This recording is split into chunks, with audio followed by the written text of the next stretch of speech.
बारे में पढ़ेंगे। मृदा क्या है, मृदा को उपजाऊ बनाने के लिए क्या क्या करना चाहिए। जैसे मृदा, जो पृथ्वी के ऊपर जो रेत है उसको क्या बोलते हैं, मृदा। उसका उपजाऊपन कैसे होना चाहिए, ये मृदा है क्या। जैसे छोटे छोटे कण होते हैं, अपन देखते हैं छोटे छोटे कण होते हैं, ये क्या है, मृदा। ये जैसे पृथ्वी है, इसके ऊपर छोटे छोटे कण हैं, ये मृदा है। इनका निर्माण कैसे होता है, जैसे सेलें होती है, टूटना, वर्षा से टूट जाती है, ज़्यादा तापमान आता है, तापमान है उससे टूट जाना है। कई सारे जो प्राकृतिक आपदाएं आती है उनसे टूटना है। भूस्खलन होना, मृदा का टूटना। ये जैसे पृथ्वी के पृष्ठ पर दानेदार, क्या है, दानेदार कणों का जो आवरण होता है वो मृदा कहलाती है। क्या कहलाती है, मृदा कहलाती है। जो आवरण है, जैसे दानेदार कण, ये छोटे छोटे कण हैं, ये दानेदार कण है, ये पृथ्वी है, उसके ऊपर क्या है, जो दानेदार कण है वो एक मृदा है। अब मृदा का निर्माण कैसे होता है, मृदा है उनका निर्माण के लिए, मृदा का निर्माण जैसे चट्टान, चट्टान आप देखते हो, बड़ी बड़ी चट्टान है, ये बड़ी बड़ी चट्टानें हैं। चट्टानों का टूटना, उसके अंदर खनिजों का मिलना, चट्टान जैसे टूट रही है, जैसे कोई भी कारण, जैसे तापमान अधिक है उससे भी टूट सकती है, या कोई मनुष्य आवागमन है उनके द्वारा भी टूट सकती है, या भूस्खलन है या प्राकृतिक कारण है उनके द्वारा भी टूट सकती है। ये क्या है, जो छोटे छोटे कण होते हैं, जैसे ये छोटे छोटे कण हैं, ये इनके अंदर जैसे ये चट्टान है वो टूट गई, उसके अंदर छोटे छोटे खनिज है, उनका मिश्रण हो गया।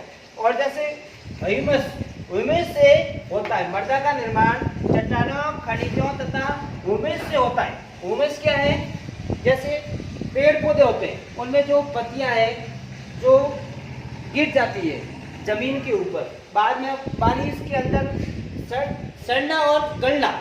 ह्यूमस क्या है, जो पत्तियां होती है जो पेड़ों की, वो सड़ना और गलना, वो क्या कहलाती है, ह्यूमस।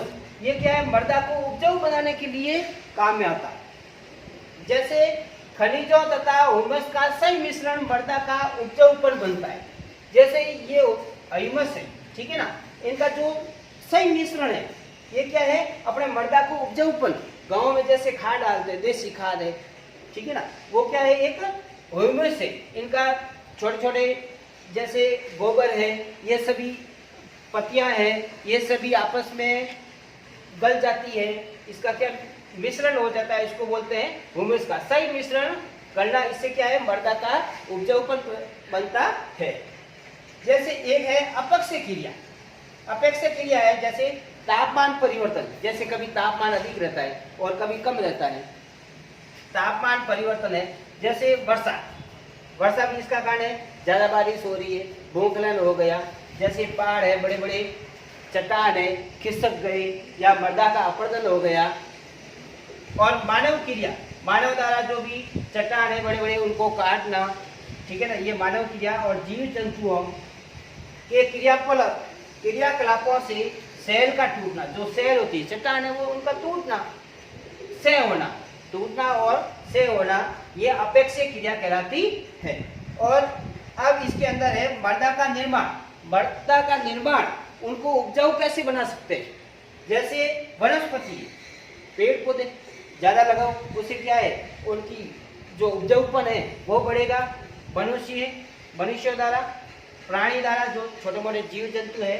मृदा में ह्यूमस जो पत्तियों का सड़ना गलना, वो मृदा का ह्यूमस की मात्रा को निर्धारित करता है।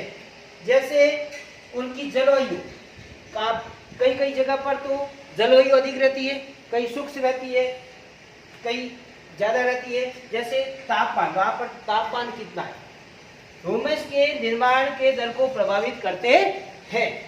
ह्यूमस के निर्माण को प्रभावित करते हैं, इसको ये जलवायु के ऊपर निर्भर करते हैं।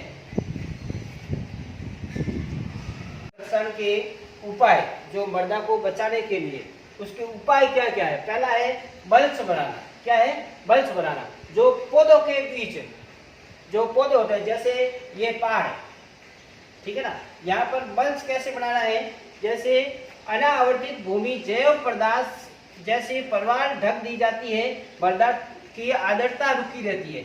जो परवाल है, जैसे ये भूमि है, भूमि के ऊपर जैसे परवाल होती है, छोटी छोटी घास होती है, उनको यहाँ उगा दी जाती है। जैसे ये बहुत ही कम वर्षा वाले क्षेत्रों में बनाई जाती है। जैसे ये परवाल घास उगा दी, जिससे क्या है, यहाँ पर नमी बनी रहती है, जिससे ये मल्च बनाया जाता है।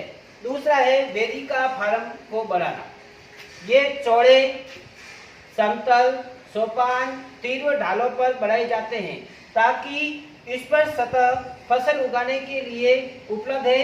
इसे पृष्ठीय प्रवाह का मृदा अपरदन कम हो जाता है। ये क्या है, कम ढाल। जैसे देखो ये पर्वत है, यहाँ पर क्या है, ये वेदिका फार्म बना दिया।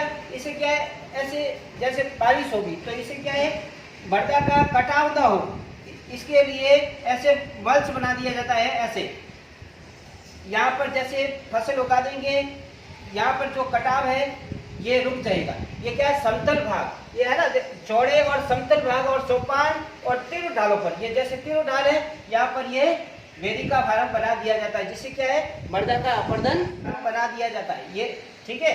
आगे है समोच्च रेखीय।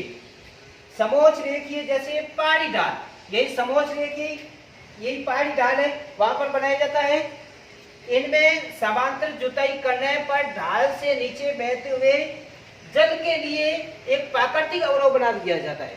क्या जल है, जैसे ये समोच्च रेखीय है, यहाँ पर क्या है, ये समान रेखाओं में ऐसे समोच्च रेखीय बना दिया जाता है, जिससे क्या है, बारिश हो ना, बारिश होने पर ये मृदा एक स्थान से दूसरे स्थान पर नहीं, ये रेखाओं के अनुसार समोच्च रेखीय बना दिया जाता है, जिससे क्या है, उपजाऊपन मृदा का बना रहता है। उसी प्रकार उसके नीचे चौथा है रक्षक मेखलाएं। ये पवन की गति रोकने के लिए कतारों में वृक्ष लगाए जाते हैं। पवन की गति, जैसे ये खेत है, ये जैसे अपना राजस्थान है, यहाँ पर पवन की गति को रोकने के लिए अपन क्या करेंगे, यहाँ पर पेड़ लगा दिया, यहाँ पर पेड़ लगा दिया, पेड़ लगा दिया, ये पवन की गति आई तो यहाँ पर ये जो बढ़ता है, इनका एक स्थान से दूसरे स्थान पर नहीं जाएगी। इसके लिए ये बढ़ता ज्यादा, जैसे ये राजस्थान है, इधर गुजरात की तरफ अपनी रेत चली जाती है, इसके लिए यहाँ पर भी क्या है, वृक्ष लगा दिए जाते हैं। वृक्ष लगाने से यहाँ की मृदा आती है, यहाँ तो जो ये मृदा है, यहाँ वृक्ष लगाने से ये मृदा यहाँ पर अपनी पृष्ठभूमि पर बनी रहती है। उसको बोलते हैं रक्षक मेखलाएं, जो पवन की गति को रोकना और उनके लिए कतारों में वृक्ष लगाए जाते हैं।